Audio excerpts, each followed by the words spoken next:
Ever found yourself pondering why blue is for boys and pink is for girls?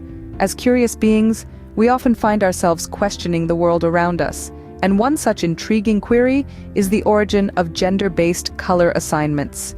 You might be surprised to learn that the association of blue with boys and pink with girls is not a biological instinct, but rather a construct of society, a decision made by people, and cemented over time. Now, it's so deeply ingrained in our culture that it seems natural, but there's nothing inherently masculine about blue or feminine about pink.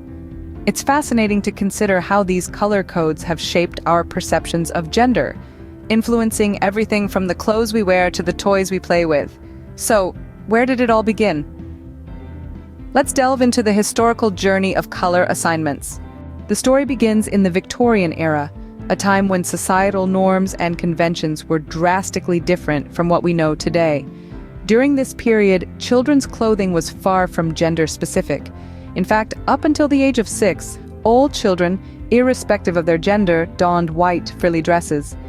A uniform that was as practical as it was neutral, allowing for easy bleaching when the inevitable stains of childhood occurred. As we move towards the late 19th century, we see a shift in this trend with the introduction of color assignments.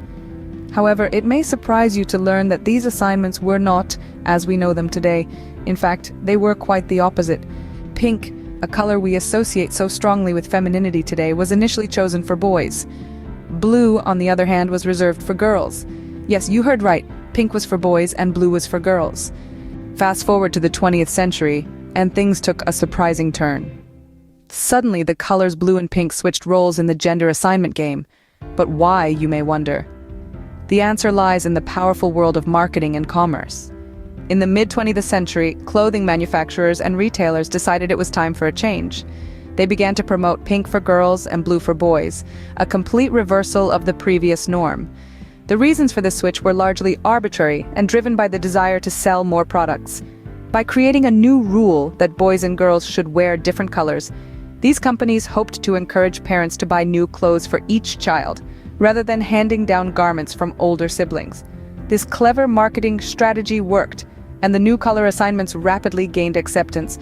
Over time, they became so ingrained in our culture that many people don't even question them, and thus the color codes we know today were born. These seemingly harmless color assignments have far-reaching implications. The psychological and societal effects of these color assignments can't be overstated. They subtly and persistently shape our perceptions, expectations, and behaviors.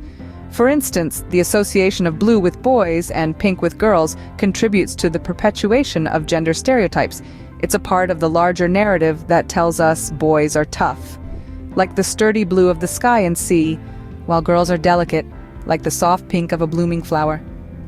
These color-coded cues can also limit individual expression. When we box people into categories based on color, we're essentially telling them how to act, what to like, and even who to be. It's a limitation on their freedom to explore their identities and express themselves authentically. So next time you see a little boy in a blue shirt or a little girl in a pink dress, remember the interesting journey of how these colors came to be associated with their genders.